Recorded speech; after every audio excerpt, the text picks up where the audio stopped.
short one, in the land. The Homeland Study Group Foundation is a peaceful group, a peace-loving group, a peace-generating group, a peacemaking group, which started since 1994. The group had never been arrested anywhere, taken to court and found guilty, never. We have made this clearly known to the whole world. That is the group that is helping us in the independence affair. They investigated and found us to be peace-loving indeed. And so when this sort of incident happened in the country, and we were being labeled with it, we were being smeared with it, this group from Europe wrote online telling the whole world that the Homeland Study Group Foundation isn't like that. Yes, it is true, we are not so. I am advising strongly that our people, the government of Ghana, should take that letter published online from the UNPO seriously and go by it. I have on 2 occasions written to the government of Ghana, the president, to let us sit down and have this matter discussed at a roundtable conference. No attention had been paid to the letter. I wrote again to Parliament, to the Speaker of Parliament, to pick this matter up. The place where our members of Parliament are, they did not mind the letter and me. And now these sort of things are happening. Nobody should label the Homeland Study Group Foundation with this kind of thing. We have to keep away from it. We did not, and we are not like that. I inform all of you emphatically that Ghana should intensify its level of investigation and get people who do things and not just suspect, arresting people, firing people, harming people, locking people up. No. Investigate. Find out if it is above your level. The world is there. There are investigation organizations here and there in the world. Bring one to help you. We of the Homeland Study Group Foundation, founded in 1994, some 26, 25 years ago, are not violent. We are not. Thank you very much. Hello, good evening. Welcome to the couch. My name is Ama Pratt. It's a Thursday edition of the show, and so this evening is for politics or hard issues. This evening we choose to discuss the secessionism that's going on in Ghana. Even here, when we were choosing the topic, there was a little debate. Our initial topic was secessionism in Western Togoland, and somebody said, well, there's nothing like Western Togoland in Ghana, so we should call it secessionism in Ghana. For me, that by itself says a lot about what's going on and the implications of what this is for Ghana. So first of all, there are the issues of the borders, these artificial borders that were created way before our existence by our colonial masters that have had repercussions for us then and still continues to have repercussions for us even till today. What are the underlying issues? What are the security implications? Would this affect the upcoming elections? And would this have real implications for the peace in Ghana? Welcome again to the couch. My name is Ama Pratt. Let me quickly introduce my guests for this evening. I am privileged to have been joined in the studio by Mr. Sadiq Educhum. Hi, sir. Hello. He's a security analyst. I have the very stylish Mr. Adib Sani in the studio also a security analyst. Hello, gentlemen. Hello. Great to see you. We are expecting the Honorable Bezra Emmanuel Kwesi, who happens to be MP for whole West constituency. He would join us pretty shortly to enrich the conversation. Great to see you. Great to have you both here. Good to see you. It's nice being on your platform. Thank you. It's nice to meet you. Let's start with you, Mr. Adib Sani, because when I was reading up on this issue, Google actually references you. You're not a small man. Like, you actually referenced in Google as saying that all of this has implications for national security. We'll come to that in a minute. First of all, let's give a little bit of background. What's going on? Well, when the Europeans came to Africa, we were one giant continent with, people from diverse ethnics. So they agreed, the British and the French, they agreed to put it under the protectorate, sort of the British Empire. But before independence, there was this plebiscite in political science. It is an election within, a particular territory within a larger territory. So it was just an election within 6 different territories. We have the Dagombes, the Mampushis, the Nanum, the Evers, etc. So out of the 6, only 2 voted against being part of Ghana. The remaining 4 voted to be part of, Ghana, representing about 58%, and that was fed into the Independence Act. As a matter of fact, the little reading I have done on this doesn't show anywhere that there is an expiry date to what was agreed on. Besides, what is currently happening even contravenes the old demarcations, because the Anlo, the Tong areas, the Aflao areas, they are now claiming to be part of a so-called Western Togoland, was not part in the Gold Coast era Transvolta Togoland, so when sometimes you look at the geography and on the map, it doesn't. Exactly. So, it's the whole thing is muddled in, a lot of confusion and diffusion, and it is really very hard to tell currently what they really want. Exactly what is going on. What do you make of it? What do you make of all of this? Well, thank you first of all, and let me greet the viewers out there. And what I would say is that I share in what Mr. Adib is saying, and when I did a research around Alavayon in Konya with the land conflict, and then it played out to know how this artificial borders have been created. And there's a map called the Ghana's map that actually give us the layout on how they want it to be. Just similarly to what happened in Rwanda, where they have to use a ruler to measure your nose to determine where you belong to and all of that. So exactly. So if you listen to the narrative in the past few weeks, I asked myself, this is history. What is it saying? Our historians, what are the real facts to it? Because some are saying that there's supposed to be an expiring date because of the trusteeship and all of that. Others are saying not, and all of that. And so what is the real historical antecedent of what is happening?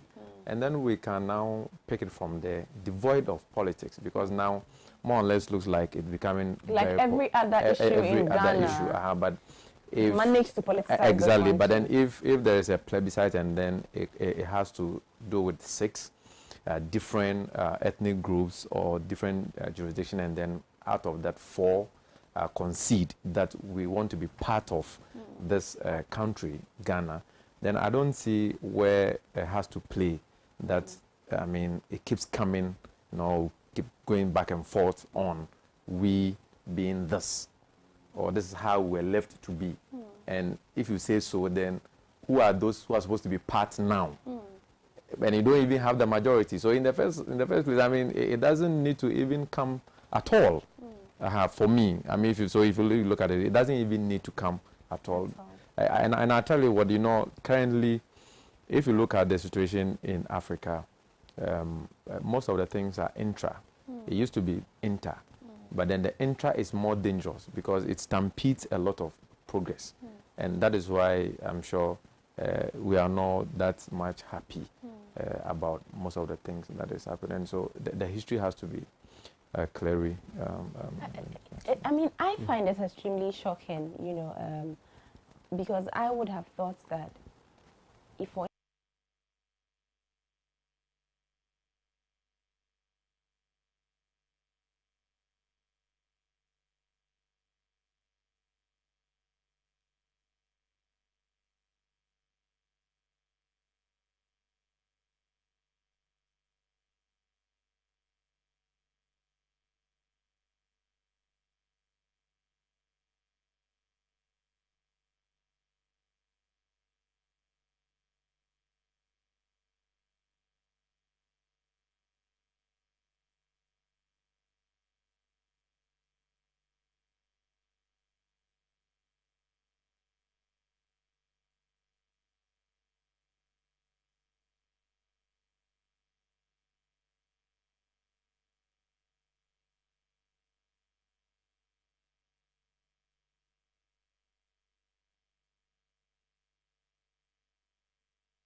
this or who are leading this seem to have some genuine concerns. For instance, historically, the argument was that those of them who were on the British side are poor. However, those on the Francophone side are rich. Okay. There's that very obvious sharp, and you know, the write-up actually gives specific figures where cocoa sold at, I want the specifics. Cocoa sold at, give me a second, please. I can't find it. Hopefully I'll find it before the show ends. But the difference is a lot. The difference in the amount was a lot. And it's the same cocoa. And it's just a line that separates, you know. And yet, those on the British side sold their cocoa for way less than those on the, you know, to the extent that our borders had to be closed. Because we realized that we're really losing out here on this side. They are real, it's like the Biafran situation in Nigeria too. If you speak to those who are desperately seeking secessionism, they have real genuine concerns. But what do you have to say about that? Well, some of these issues clearly is embedded in some historical antecedents, as has been stated by my colleague Sadiq. Others has a lot to do with current socio-economic and geopolitical dynamics.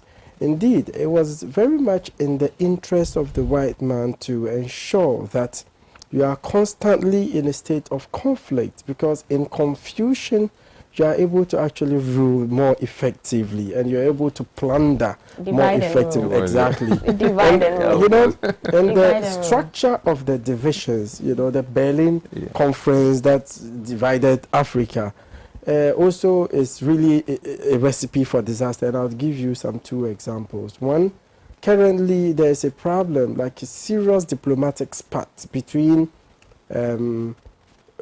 Ethiopia and Egypt over the Nile.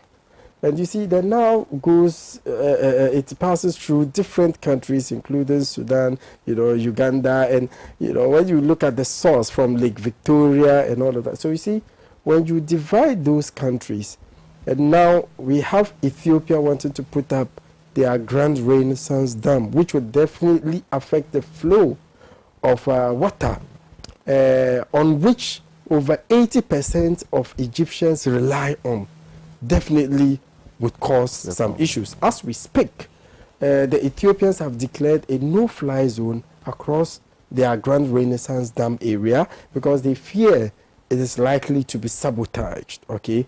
Then we have other countries like Ghana and Cote d'Ivoire with the maritime dispute. Because of the structure, you see, there's a calculation that is used to determine which is your maritime territory, okay? And it was also bridled with some bit of confusion because of the way it's been carved out.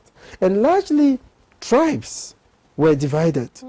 You know, communities were divided. We still have families were divided. We still have people whose mothers are in Ghana and their fathers are in Togo. Even the kitchen. You know, exactly. You know, part of the kitchen is in Togo. I'll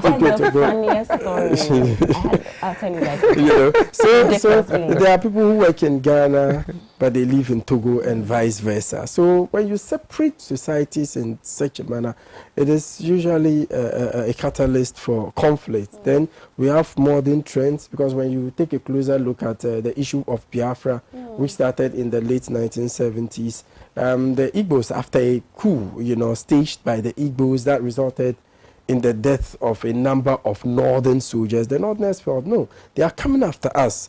And the Biafrans, the Igbos also felt we have the petrochemical industry, yet we are not benefiting from it. It is the Northerners, the Hausa Fulanis, who are benefiting from it. So Ikejuku and his people decided to stage an uprising, and that is what resulted into the Biafran War. That actually resulted in the deaths and displacements of millions of Nigerians. In fact, in 1972, after the Nigerian army took over the Kachina area, which actually was home to the largest market in West Africa, there was an ambush. He's a military man. He served in Congo. Look, that resulted in the deaths of about 3,000 Nigerian soldiers in a town called Abagana. Meanwhile, when this whole Biafra thing started, it was more like a joke. The Ambazonians, they divided the English from the French-speaking people. just language. Yeah. But, you know, Mali, northern Mali, the Republic of Azawad, the Arab, Tuareg, other Bedouin tribes in that area feel they are undermined and they are not part of the development process. And so they decided to also come out with the Republic of Azawad, Congo, Republic of Katanga, and a whole lot. So these modern, so many examples and so many reasons for their wanting to succeed. But, sorry, you want to say something? Yeah, but I mean, in all of this, and it plays on identity. Identity. Yes, because you see, now there's that self-awareness that everybody want to have. So if socio-economically, some people feel that they are being left behind, then there will that anxiety will be there that no, then we need to fight for ourselves. So where there's no need to even visit certain historical issues that are not important, then you will want to use that one as a basis to now fight for what you want to have now. And if we don't handle it well, then it might lead to a certain chaotic situation where now human rights abuse and violations will come in, and they will begin to read real international, I mean, like you said, geopolitical issues into it, and say, okay, we cannot sit down for us to lose these people, so for peace to prevail. Can we do this? And it becomes like a 50-50 deal, which man probably not still go well with people. And so we it's something that we really need to, that ethnic way of dividing people and then letting them lose their identity. I think it's a major issue that is playing out in our and I want to add to it. You see, ethnicity, religion, it is so dear to our hearts. I mean, especially where we find ourselves, we are a deeply conservative society where you cannot see two men walking holding hands, or, you know, gayism. No. As a result, when we engage in ethnic politics, it scares me because based on my experiences and based on, because I witnessed the Gomba Kukumba War. You know, I was little in 1994. I saw heads being severed at that age.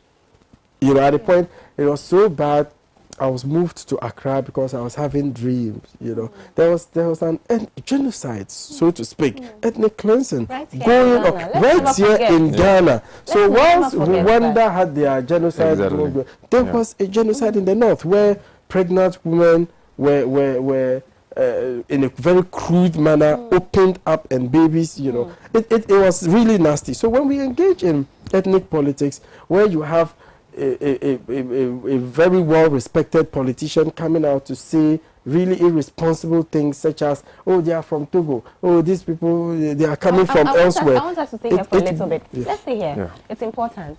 I like where this conversation, I think that here we are really speaking our minds and speaking very freely, which is important, because the difficult conversations need to be had. As a people, let's be truthful with ourselves. We stereotype each other. You know, is the truth. So there's that. There's that fact. You know, we make all kinds of, you know, something about our tribe. It's there. It's a thing. You know, people normally think I'm Ewe because of my complexion, and it comes with certain comments. You see, which are very unnecessary. Very unnecessary. There's that one on one leg, and on the other leg is the issue of economic growth and the fact that that part of Ghana is one of the poorest. Let's be truthful. It's the north. Yeah, exactly. Right? The north. That's the truth. And you ask yourself, why, as a people, do we not distribute our wealth evenly? Why do we? Isn't that a security issue, the distribution of wealth? I mean, I think from the word go, it has always been a security issue. But previously, how we were looking at security as in a military form, so now we are beginning to understand the real sense of security. And you are right to say so, because if that road is not good, leading to that community where probably some farm, huge or large farm produce are supposed to come from, it is a challenge, and it borders on their security because they need to live. Their needs must be provided, and so it's a security issue at large that as a people we have to we need to attend to that. And so those who are in the helm of affairs and then have to really look at that, because when the inequality plays out so much, trust you me, like I'm saying, people will still dig. Because you see, the simplicity of this is like you are in the house. And out of some of the conflict things that we were doing, I went to a village and these two people were fighting. What was the fight? The fight is because some 15 or 20 years ago, one other person's mother said something to the other person, and it is up to them now. And so they had gone to the public pipe where they are going to fetch water, and then that ensued. And so they asked them, what is the problem? Then they played out this 15 to 20 years issue to justify what they are doing right now. Because they are aggrieved. You see the whole thing. So it might look very simple, but it's very deep. And I also say this. We are a nation where we pride ourselves that we are the beacon of hope when it comes to the sub-region. What is happening right now? Almost all the investors, huge or big ones that want to come into this country, want to have their headquarters here, and then now want to deploy. So it's like you are in the house, and then Ama is being praised that she is the good one out of the 10 children. Don't you think that the 9 at a point in time will want to even stand up against you? And it gets worse. You are and it gets worse. The bad child. Exactly. So where these things are happening are also border towns. Do we know what goes in the minds of the neighboring countries, the other extremist groups and all of that? Have we taken chance to really pay attention to all of this things? With the way the extreme violence people are driven away to the Gulf of Guinea, and Ghana will not be spared. You see, so the powers that be need to go deep into this thing and then begin to resolve, like my brother said, the socio-economic issues that makes them feel that they are disadvantaged. And so let's rise up against power. Absolutely. That's one leg of the conversation. Yeah. I always like to look at all ends, put my foot in every shoe, but then even as I do that, I would also be the first to admit that I don't think there's any region in Ghana that feels like the favorite child. Everybody has issues. Exactly so. Every region has issues. the wind out of my sail. Right? Yeah. Nobody feels like the favorite child in this instance. Every region has its own issues. But you see, it also comes on regimes. You see, that's why sometimes when you contextualize the thing, somehow, somewhere, you cannot take out the politics out of it, because you see, at a point in time, my brother might feel that a certain regime, and so this is what we are having. Another time, this one says that this is what we are not having. So what can we do to have what we are supposed to have? And so in between, there's a thin line, which we need to be very circumspect. We need to be very objective as a people, and then know that the developmental process that we want to have, the speed of progress we want to have, doesn't need this kind of. So there's a moral grounds that we need to even engage when it comes to some of these issues. Exactly. But the thing is, the most important aspect of security is that security that has been enshrined in the Human Development Report by the UN in 1994. It is human security, and it's about health. That is access to adequate and quality healthcare delivery, water, food, the protection of the environment, political space where everybody is part of the political process, communities, security, physical security, and all that. That is, protection of human rights, people waking up in the morning and feeling good about, the country. Because you see, insecurity is not all about intruders coming into your home or burglars. No, it's about the feeling, If you have a feeling that you're not so secured, it's a state of insecurity, and it is actually the most important aspect of security. That is why in the past we had a human security department at the National Security Secretariat, which was headed by General retired Nunu Mensah. Unfortunately, when he was removed in 2012, that department has almost become defunct. And our focus is all about the militarized posture, like has been, espoused by my brother. When there's a problem with Alavanyos and Kunyas, we send soldiers there. You see, the thing is, we only succeed in the interim sustaining peace, but going forward, things crumble again. The issues are still there. The issues are still. That is why I speak as a conflict and mediation analyst as well. I've studied it extensively at Kofi Annan. Sometimes in addressing some of these issues, we have a number of theories, the PIN, etc. Exactly. However, it is important to go beyond the news headlines, go back to the very source. So if today, as a manager, 2 of your staff have issues, and you call them and ask them, why are you fighting? Then A says, I greeted B and she didn't respond. That's why we are fighting. But you see, if you are not an intelligent manager, you might resolve it from the greeting part. Oh, tomorrow when you come greet her, okay, and you think you've solved it. No, it might be remote. That is why it is important to appreciate, have a full grasp of many of these situations. Unfortunately, excuse me to say, the national security managers are not intelligent. Excuse me to say. I'm just describing, I'm not insulting. They are refusing to think. All they care about is politics. Oh, someone has insulted the president, someone go and pick him up, and that is it. So we have reduced the work of the intelligence community to go and arrest people who insult people. But you see, intelligence is also about identifying, this community, they don't have water. It's a problem. Because of the lack of water, pregnant women don't drink, potable water, and it's affecting them, stillborns. That is intelligence. We think intelligence is all about getting to know if there are people. I like where you are going with it. So let's stay on intelligence. And when all of this happened, the biggest criticism against our intelligence units was, where you guys sleeping? Where you guys sleeping on the job? How is this happening? And we have national security, we have intelligence in this country. Well, quickly, the Honorable Kojo Nkrumah, Minister for Information, came out to say, well, no, you guys are all wrong. There was no intelligence failure. I want us to watch this clip quickly and come back. So producers, if the clip is ready, the clip of the Honorable Kojo Nkrumah, speaking about intelligence, then you can also add on that other video where he speaks about, the state apparatus having identified the sources of funding of the Western Togoland group. If you could please play that video.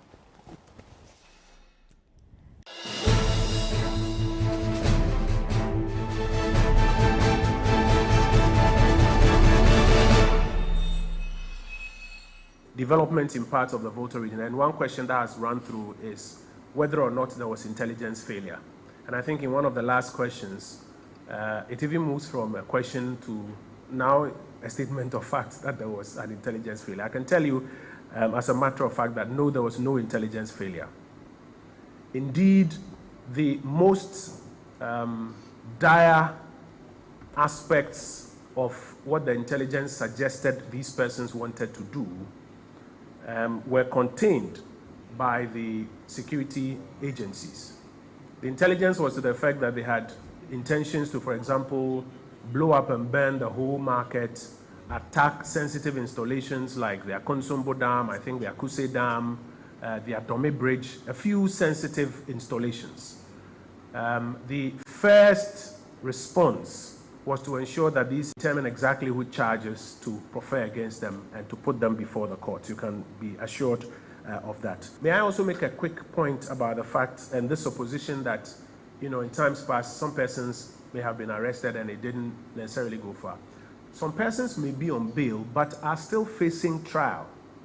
Please note that persons who are on bail is not equal to an acquittal. Some persons are on bail but are still facing trial because of incidents in the past that are related to this one. And the prosecutorial agencies are keeping an eye on that one to ensure that those matters are carried to their logical conclusions and that these new developments are also carried to their logical conclusions.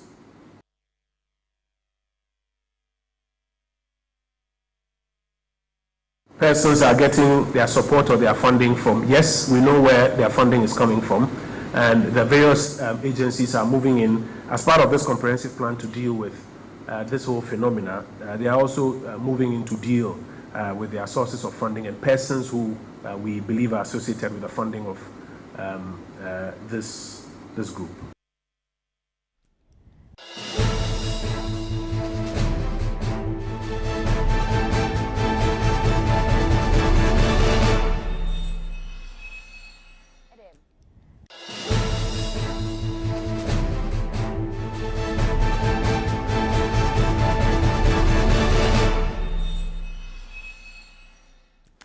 Welcome back from that break, viewers. That was the Honorable Kojo Opon Nkrumah, speaking to the issues. I think I didn't acknowledge the very first video that we played before the show started. That was a video of Papa V, the famous Papa V, calling for peaceful negotiation between Ghana and Western Togoland. We haven't discussed that, we would as the conversation progresses. But yeah, let's talk about our Honorable Minister for Information saying that, well, we got this. We got the intelligence. We knew they were going to go here. They were going to go here after that and all of that. What do you make of that? Well, with all due respect, I'm pretty sure the minister, who I respect so much, knows in his heart that he's not telling the truth. It could have been worse. As a matter of fact, these guys have made a number of statements over, a very long period. That included the erection of a flag, at the Volta Regional Coordinating Council. Amazing. And you see, in security studies, he is a soldier. In security studies, in international relations, for your flag to be brought down, for another flag to fly, is a big deal. That is why before flags even fly at half-mast, it has to be with the tacit approval of the president, yet nothing happened. Then we had them having a training, ongoing. We were able to arrest some of them, nothing happened. They mounted, Then the signages came up, nothing happened. Then they took the nation to, they took us hostage because they were able to disrupt lives. They blocked major roads, and it started somewhere at midnight. As a matter of fact, our security services only intervened, I understand, around 12 midday. And if really they wanted to go for the market, I'm sure they would have been able to, because they went for a much more fortified target. The police station, 2 police stations. The Northong constituency, yeah. We were able to free inmates, detain police officers, and still held AK-47 assault rifles. So, even logically speaking, the police station and the market, which one is more fortified? They were able to go. It was a statement they made. As if that is not enough, less than 48 hours after these pronouncements by the information minister, they went for the STC, and bent a bus. And the STC terminal is not far from the divisional police command. Hold on. Let's take a quick break and come back. Where you are going is we need to drink ultimate water on this one and come back. Yes, be right back. Stay with us.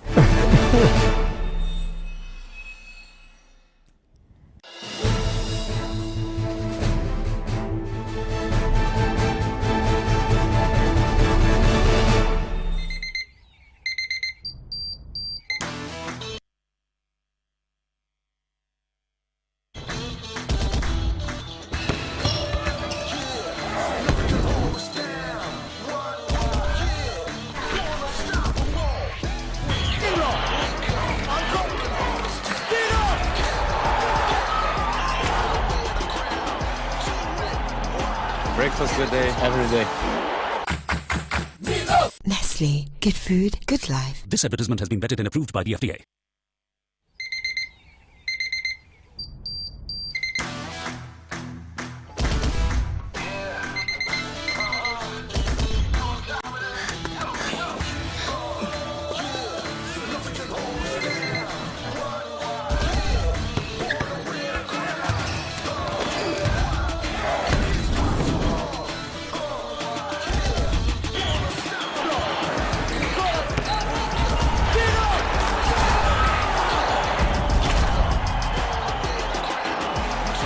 Breakfast good day, Every day. every day.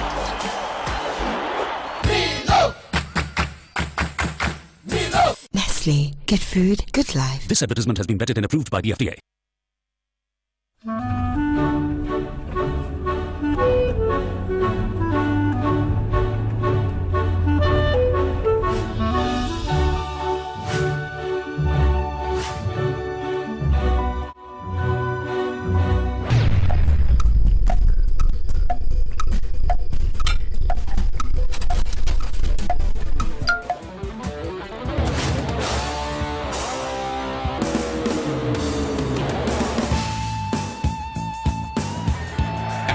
it's incredible!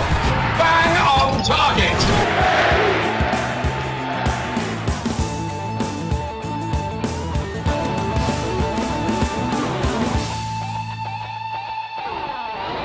African Center for Capacity Building, AFCA, organizes the following executive and advanced certificate programs like Executive Certificate in Project Management, Executive Certificate in Human Resource Management, Executive Certificate in Real Estate and Property Management, Executive Certificate in Data and Records Keeping, Executive Certificate in Monitoring and Evaluation, Executive Certificate in Logistics and Transport Management, Executive Certificate in CCTV Monitoring and Installation.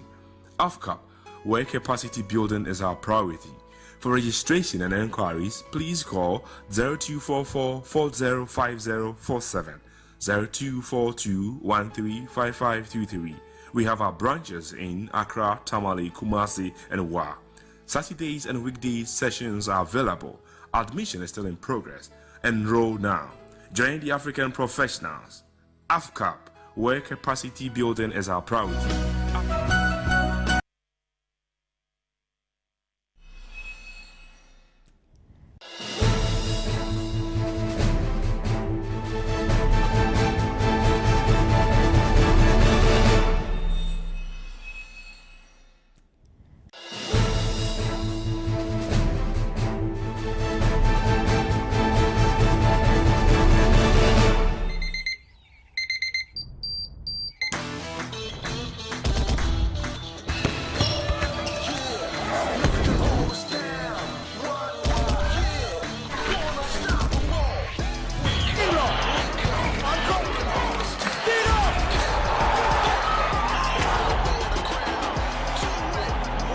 Breakfast good day, every day.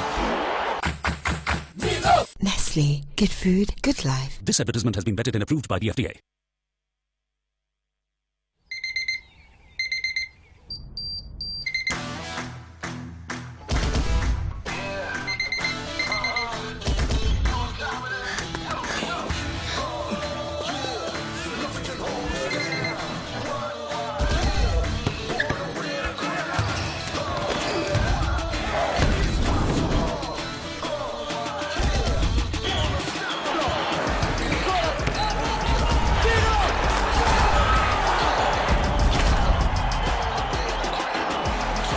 Breakfast good day, every day. Every day.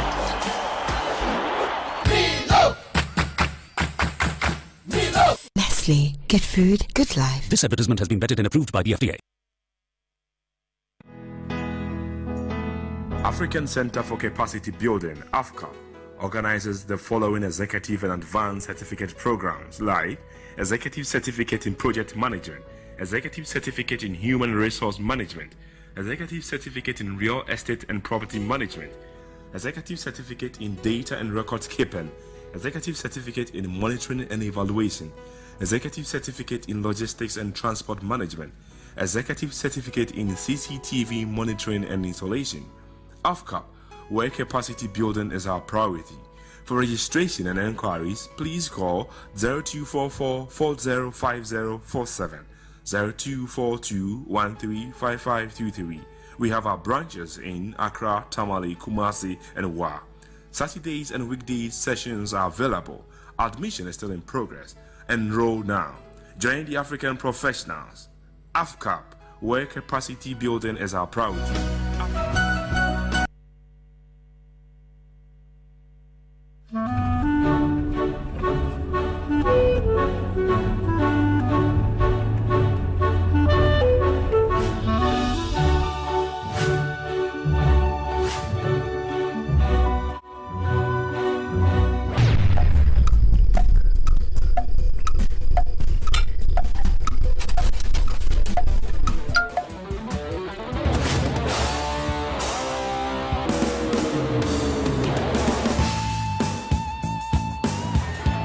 Oh, it's incredible!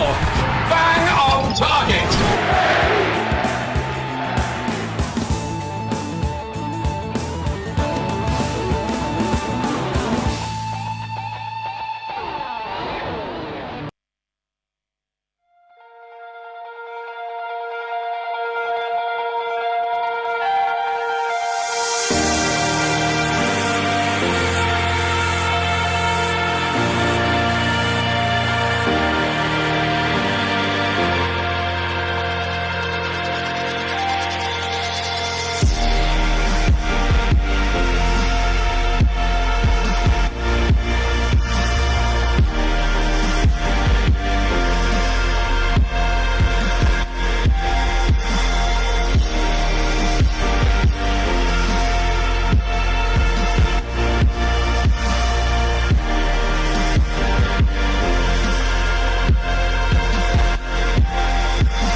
African Center for Capacity Building, AFCAP, organizes the following executive and advanced certificate programs like Executive Certificate in Project Management, Executive Certificate in Human Resource Management, Executive Certificate in Real Estate and Property Management, Executive Certificate in Data and Records Keeping, Executive Certificate in Monitoring and Evaluation, Executive Certificate in Logistics and Transport Management, Executive Certificate in CCTV Monitoring and Installation.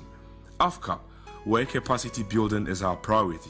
For registration and enquiries, please call 0244 405047, 0242135523. We have our branches in Accra, Tamale, Kumasi, and Wa. Saturdays and weekdays sessions are available. Admission is still in progress. Enroll now. Join the African professionals. AFCAP, where capacity building is our priority. The recent light of pandemic, we are taking. Welcome to Ridge Royal Hotel. In the recent light of pandemic, we are taking utmost care to ensure the safety of our guests. We have to change with the times, and the hotel industry. My name is Samuel Obriadriama, Ridge Royal Hotel Cape Coast General Manager. We are ready, waiting for you to come and use our facility again after closing the hotel for 3 months. We closed because we wanted to have a better.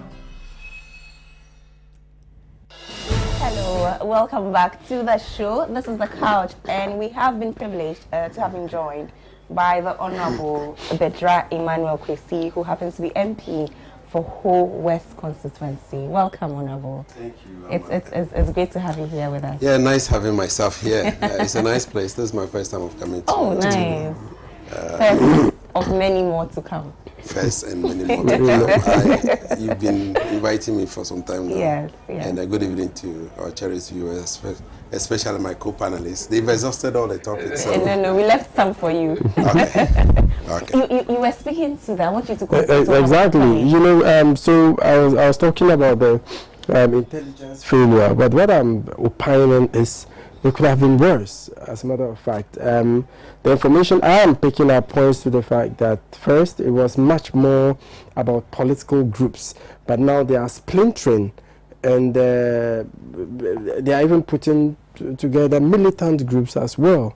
They've become more audacious, they've become more brazen in the way they go about their things, and I've always expressed the fear that if we don't deal with it the way we should, going forward, they might have the capacity to go after our critical infrastructure. This is something I have always talked about right from day one. I mean, taking into consideration my expertise in this, because I'm a member of the AU mediators role.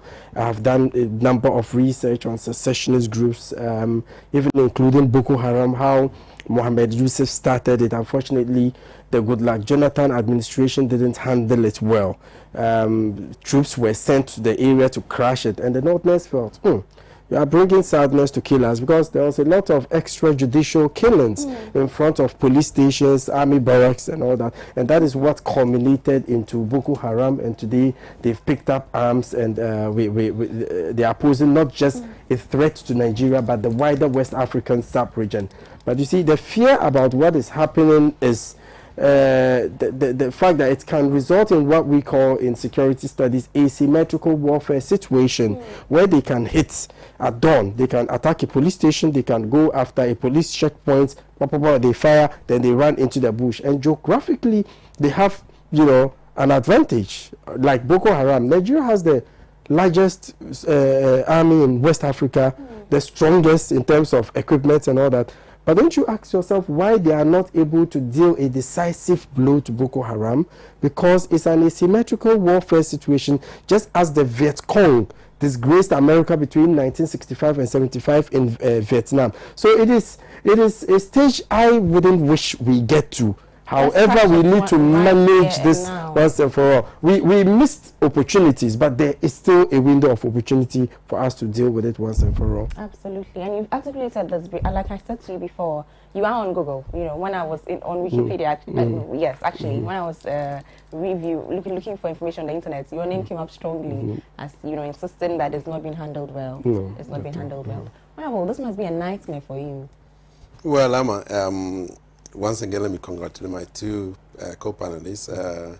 I may differ a little bit from them because they are looking at it from technical point of view. I'll be looking at it from the political point of view. I'm a politician coming from the voter region and having worked closely with both the regional, RESEC as the chairman of the voter caucus. So at least I see it more of a political thing than what others may think. Why do I say so? We picked the intelligence long ago. Yes, indeed, it is an intelligence failure. Talking to few people who are supposed to send intelligence to the headquarters. They have done that. But there was a blockade to the so-called politicians and security forces to move in. I will explain that later on. Okay. Now, when it happened on Friday to Saturday, we decided to go around with some of my colleagues, MPs, and we went to Japan. And also in the evening, we met with the families of the deceased. One of the guys died there. One of the things we picked up was the fact that, yes, they saw movement of people around. They informed the police. The police, in fact, they did agree that they had information. So when you see movement around and you are informed, what's the next line of action? They didn't do anything until it did happen at dawn. Even from the time that it happened, it was spontaneous. Japan, Aveme, and Bato. Japan is far from Aveme and Bato, and it happens spontaneous. So 3 groups. Now, that was well planned, well orchestrated, and these guys, I can tell you, Ama, they are not novice; they are professionals. I mean, if you aim at a police commander, divisional commander, and you're able to shoot him, it means that you are a professional, you are trained to know how to handle the gun and how to use it. Now, intelligence failure. Now let me come back to why I think it is political, since we don't have time. You remember the president when this issue about deploying military personnel into the voter region during the registration exercise, and some of us went on air. We even had a press conference, and I called the president to withdraw his troops because we're not at war. The president did not say anything until he decided to tour the voter region. And in Anglo State, he said they pick intelligence that there will be terrorist attack. Now, if you pick intelligence, knowing very well that there will be terrorist attack in the voter region, that's why you deploy military personnel to come to the voter region. It means you have infiltrated a camp of those terrorists. That's why you pick the intelligence. You can't just pick intelligence from the vacuum. You should be able to know. I mean, you should have your men with the people. So you pick intelligence. Now, from the time President Ado Dankwa Akufo-Addo left Anglo State to the time that this terrorist attacked us, that was a failure. If you pick intelligence, what did you do about it? You sat there, waited until innocent police officer was, I would say arrested, was manhandled and pushed into a police cell. And then rather somebody who was found guilty, an innocent, inmate was rather freed. And the police officer was rather arrested, handcuffed. And they went into the armory, took guns and ammunition and left, including police vehicle. These are not novice. They are not secessionists. They are people who were trained. We got intel long ago when my colleague Samuel Kujetu was speaking on the issue from the voter perspective, told the minister, and I want to put it on record, the minister in charge of national security, because he met us. And we told him that the signals we were picking from our backyard wasn't too good. All he told us was that we should issue a press statement. And we said we're not going to issue a press statement. And I warn all my colleagues that nobody will speak on this issue. This is a national issue. Yeah. It has nothing to do with voter region. Yes, indeed, they use the name Voter Succession Group or Western Togoland, whatever you call it. But it is not about breaking away from voter region. It's about breaking away from Ghana. So it means also that you are going against the constitution of Ghana. Yeah, this is treason. Treason. And therefore, because being a member of parliament from the voter, I should be talking. What is the president doing? Who has been given the state power? Who has been made the commander-in-chief of the Ghana Armed Forces? Had all the, all the powers of the state at his disposal. What was he doing then? If he cannot make a statement, he expects me, I'll make a statement, not go anywhere because I don't have state power. I don't have resources. I'm just a mere member of parliament. I can only make noise. So we told him that we're not going to make any press statement, and we left it like that, thinking that they'll make a move. The next thing we saw was on the 6th of March, when they hoisted their flag. The old man was arrested. They hoisted the flag. This thing that is happening in the voter, you all know, has a link with the so-called powers. Because we all know that voter region has been the battleground between the two political parties.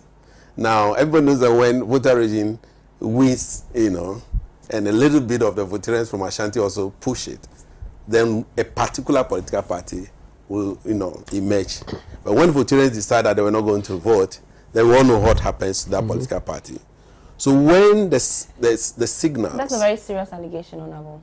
No, when the signals started coming, we decided that we will talk to powers that be. We met with the regional minister. Whatever he has, he said it. And I supported him. That these people should be pursued. They should be arrested. You have all, whatever it takes. In fact, we even bought, zip line, what do you call it? The drones. The drones cameras can arrest anybody. We're using the drones to lift blood. I haven't seen a drone being lifting the blood anyway. But I was expecting them to use a drone to arrest those guys who. But here we are today. We have them around. We know them because they live amongst us, and people are willing to give them out. We call, no response. And you expect us to arrest people, give them to you, and then you release them to go back again into the system. What are you telling us? I mean, nobody should deceive us that it's any secession group that is coming from anywhere. It's been orchestrated by our own self. And the earlier the president sit up, the better, because we are not going to budge. We, the Voterians, are not afraid of anybody. I can tell you that the Voterians will come out to vote, irrespective of whoever you deploy there, will come out to vote. Initially, you thought that when you bring the military personnel to the voter region, we will not come out to register. We came out to register because I said we have Plan B, and our Plan B worked. So Honorable, for you, this is very political. I like where you're going with it, because there's a counter conspiracy theory against, your political party as well. Sorry, I'll let you come in a minute. Because he's late, let's allow him a little. And that counter conspiracy theory has to do with the burning of the STC bars. Now, the issue is that the secessionist group is saying we did not do that. This is not how we operate. We are peaceful. And in fact, in the beginning of this show, we played a video of, I like to mention his actual name, not Papa B. I want his actual name. Charles Kujoji, who actually came out and said that they want peaceful negotiation between Ghana and Western Togoland. That they want to do this without any violence.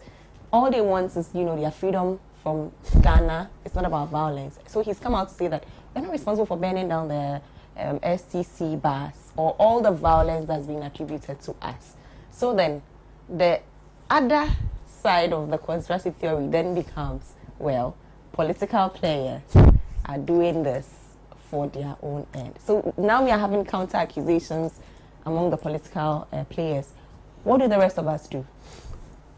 So we need to inform the rest of you who are not from the voter regime that Ama,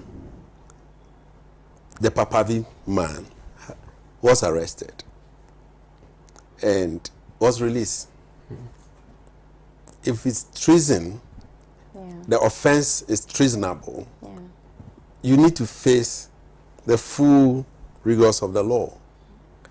He was left to go under a constitution that says that anyone who wants to walk away, who wants to, cause a secessionist program, is a treason, a treason, or he has committed treason. He's committed treason. So that person should be arrested, and whatever charges need to, should go with that, action.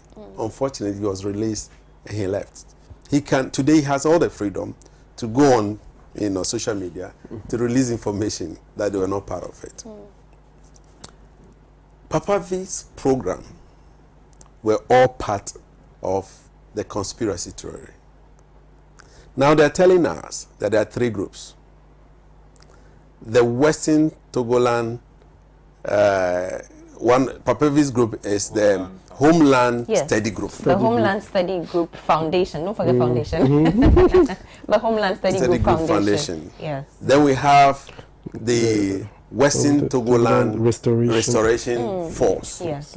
Then Western Togoland, whatever it is. So there are 3 groups. Are they different from the Volta Separatist Group? Because that came up 2019. There was a Volta Separatist Group. That's the Togbe Papavi's group. Okay. Who the militant part of it. Okay. But the current one has nothing to do with Papavi. Okay. They claim there's one Togbe Ajima and Yesuto who are the leaders. So Papavi has nothing to do with this group. So he can come up with this to say that I have nothing to do with it. But they are all linked to one fundamental fact, that we want to break away from Ghana. That makes me worried. So it's not just one group that's operating. So it's not only one group. Now, when you have conspiracy theory, you'll be pursuing one goal, whilst others will also be coming in. So for you who are, security analysts, you should be able to tell us where this is going. Well, let me quickly bring in here. Where is this going? Because for some, I heard some people having a conversation about it. And the argument was that it seems as though there was an originator, and somehow the thing has taken on a life of its own, and it's sort of gotten out of his hands. He doesn't know what's happening. Is that the case, or is it a case of different groups, like Honorable is saying? And whichever way, where does that leave us? Thank you. What I want to say is that, and I like the elaborative nature that Honorable is giving us, even though we also have information around or picking from there. This is an elitist situation. That is how we have to look at it. Because if you look at leaders of this violent extremist group, they are not just less people. There are people of high intellect. There are people who know what they are doing. So each time we arrest these people, I ask myself, this downtrodden people, what is the intellectual capacity that they have to, as a result, orchestrate such movement? So there's a hidden agenda, which is an elitist. Now, the issue around Kashmir, I think Kashmir experienced most of these things, and there were programs that were put in place to deal with the situation. One of them is by breaking their front. So once we get to this point, and then as a nation, knowing where we want to go, then that unism that has to come for us to crush them and break their front. Because in the laws of Ghana, there's nowhere they have that liberty. So I ask, what kind of negotiations are we going into? What is there something on the table to actually negotiate for? If there's nothing on the table to negotiate for, then we need to deal with it. And separate group operates different as from the secessionist group. We need to get this to clearance too. When it comes to the separate movement, they want a certain autonomy. So, for instance, we can say that we are, let's say, for instance, take Western region. So, oil is being lifted from here, and we are not benefiting from it. So, we want that part of the oil, and so this is what we want. That is different from, say, I want to be totally self-determined, that I want my own country, that which is secessionist. So these activities, they are criminal activities. The movement of the separatism is a criminal thing. So that's how we need to look at it. So I feel that, yes, if you say we have had intelligence failure, we can say that we have not lost the battle. What we need to do is that, what are the conflict mechanism, the strategies that we are putting in place to resolve this? I know, and I'm very sure that there are a lot of diplomatic approach that has been done. But when persuasion fails, what happens? I mean, these are things that we see in the Bible. It says, spare the rod and spoil the child. So what do we then do? How do we apply some of these basic ideologies in tackling this security issue? Because, you see, it is not good for our country. I said earlier, we are living at a time where Ghana is seen as the light. Recently, we've had a trade center, the AFC something, the intercontinental trade. The headquarters is here. Look at the benefits that it's going to bring to this nation. Is that what we want? And so we asked them, and I like the fact that it is more political, as he says it. And we said earlier, somehow, the thin line is the politics in between. So if we want to develop as a nation, then we want to ask our politicians that, is that the way to go? And then when they give us that answer, because we can analyze, give the technical opinion and all of that, profess some strategies that we can use in dealing all of this. But if that power that they have, that will, that political will that they have is not exercised, then where are we going? We are not going anywhere. And even as we speak, there's confusion. Has there been government negotiation? Has exactly. there not been? But what are we going to negotiate for? Negotiation. I mean, what are we going to negotiate? What is on the table? Because if you, let's not say history, in everything now, when we talk of research in everything that we are doing, it's history. What is happening here is not a new thing. It has happened elsewhere. If you look at USSR, you look at now, you got Lithuania, Latvia, all those Scandinavian countries, small countries that break away from this big, I mean, all those kind of things. Exactly. It is not new. What was the approach? What are the similarities? What are the differences? Let's not go far. Let's just stay even on the African continent. Exactly. Examples on exactly. the continent. So and then we are using the Amazonian thing. They said they were supposed to go to them for negotiation and they didn't go and all of those kind of. Yes, at one point in time largely I don't buy into that, but I feel that if they had said they have picked intelligence, they even know the source of funding. Because we're in a program, and I said that this analytics program, what happens is that when they do so, they cut the attention, and when the brutalities become so much, that's when now we begin to read into human rights abuses, and then we begin to now have something on the table to now go in for negotiation. We should not sit now as a country to get to that point. Then we are still allowing the international community to still come in, because this is a problem that they created. So now we are now giving them a better opportunity to come. And this is the 21st century, right? Look at the things that we have. So they are now coming in to now rip us off what we are supposed to have. And so our politicians should not play politics with this particular issue. What if for an Ashanti region also wake up one day and then they say that they want to break away? What happens? And then what? Exactly. And then what? I am caught in a quagmire, whether it is political or apolitical, based on just some facts, okay? On one hand, it is not political because it is not in the interests of either of the two major political parties for that to happen. One, the MPP, the current government. I'm not sure Nana would want his name to go down in history as him being the president when this thing got to a head.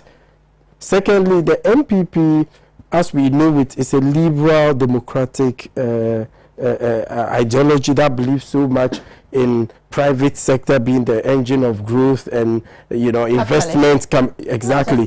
So you see, when something like that happens, it will swell the security profile of the country. I have personally listened to Thomas Nadi report for the BBC, and they started talking about rebels staging coordinated attacks. It will swell the name of the country. All right, so that is why I feel it is not in their interest. On the other hand, it is not in the interest of the NDC to also orchestrate that, because already they have been making noises about the over-militarization of that area. And so for them to start such a thing would give government the justification, right, to militarize the area. On the other hand, the seeming lack of commitment on the part of especially the National Security Minister, who I must say, with all respect, is clueless and so must resign for his inability to manage the issue well, perhaps because he lacks the skill set and the commitment needed to do that. The fact that the arrest, like Honorable has mentioned, let them go, then we go after them at a training camp, we arrest them, we let them go. I understand they've been granted bail. Those were those the Honorable Kojo Oponkoma say that on video. We watched that. It defies logic. It and doesn't make that sense. Going on bail doesn't mean you are free from the process. This is not someone going to pickpocket. This is not pickpocketing. I mean, this is a highly treasonable act.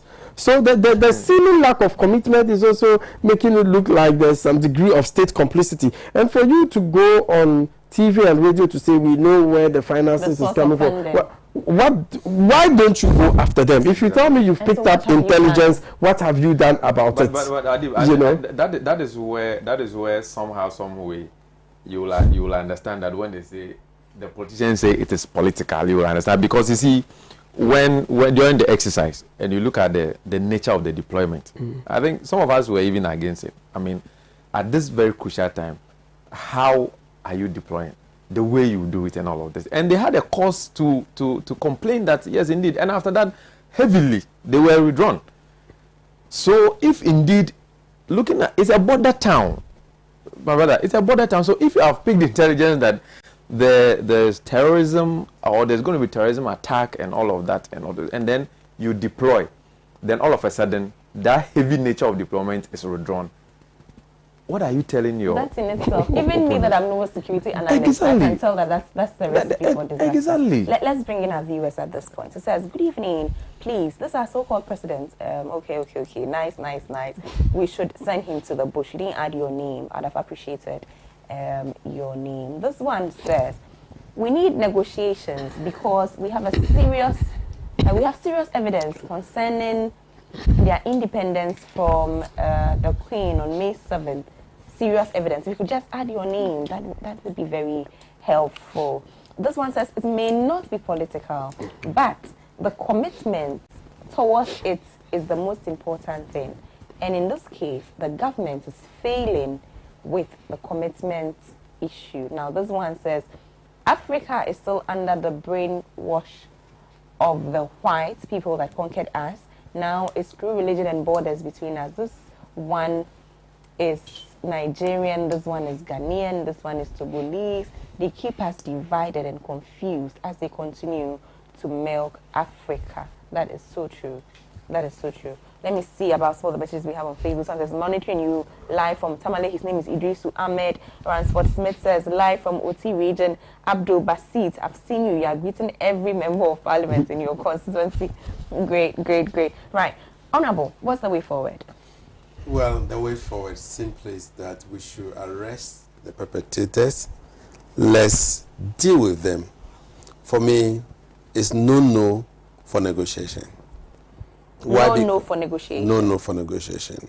Why? Because there's nothing on the table for us to discuss. You agree with him? I agree with him. There's nothing on the table for us to discuss. Even the places that we have this incursion, we're not part of the Trans-Volta Togoland. Yeah. I am from Volta region, from Chito to be precise. My great-grandfathers were not part of the Trans-Volta Togoland. So you can tell me that the whole of Volta region should be ceded to you. I mean, so it means those who are engaging in this activity do not even understand the borderline at all. That is one aspect. There's history to this. We ask ourselves, who is Anto? Why was Anto, sent to Togo when the Buzia Dumbo tradition won their election in the Second Republic? Was Anto the founding father of the union, the separatist group? Did he say that, yes, the Transvolta then should not be part of Ghana at that time during the plebiscite? And when the UP tradition won, he was made an ambassador to Togo. There are fundamental questions that we need to ask ourselves as Votarians. And even as we ask ourselves, let us move forward and tell these people that it is no. It's not a union country. This is a unitary state. We have a constitution that guides all of us. Our fathers did not say that we're going to join Ghana for 50 years. Now, if there is any evidence, bring the evidence on the table. Let's discuss it. Till today, nobody has brought any evidence. So I cannot say that there's something on the table for us to discuss. There's nothing, absolutely nothing. The Papavi will tell you he doesn't have it. They are not searching for it. So if you are searching for that evidence, you have all the correspondence from the Queen, from UN, from the British government at that time, but you don't have anything proving that the English part of the Transvolta Togoland was supposed to be in union with Ghana for a certain number of years. You don't have anything to the contrary. If you don't have it, then keep your mouth shut. So why should I come and negotiate with you? And you went as far as to hoist a flag that you have declared an independent. And we are all sitting down. Why should there be negotiation? The old man was arrested. If the Bible says that smash the head and the flock will scatter. You arrested the head. Who is Papavi? He's still alive. He goes on live television and then, makes comments. And he's still walking around. And you tell me that you don't know anything about it? Don't you have the state power? Unfortunately, Honorable, at times, I think you should come back so that we conclude. This one says, watching you live from Gomwa, Budumbram. I'm greeting Mr. Sadiq Al-Hassan Ibrahim is his name. This one says, the snake that Adam didn't kill in Genesis turned into a dragon in Revelation. This is the government. It's now or never. His name is Ayi Samuel. Ayi, I should have ended the show with your quote. Very interesting quote. Well, 2 seconds each and then we are out of here. Honorable has had his, say. Just 2 seconds. Our time is up.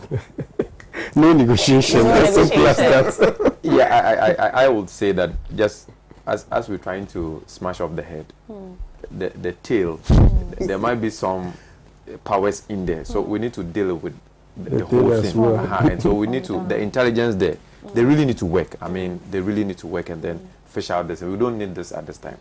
Just let me add that, Sadiq. Talking to intelligent officers, they've given this government all the intelligence that they need to work with. It's just failure. Somebody decide that. Anyway. Absolutely. Somebody just sent a text here. Says, I am totally against the activities of the secessionists. But what did the security experts, please stop calling. What did the security experts say? Oh, where is it? Stop calling. Okay, it's about something apparently Katie Hammond is supposed to have said. Okay, what did he say when Katie Hammond said Voltarians are foreigners? So these are some of the things we spoke about earlier. We spoke about these things earlier, about some of the issues that might... I've been there.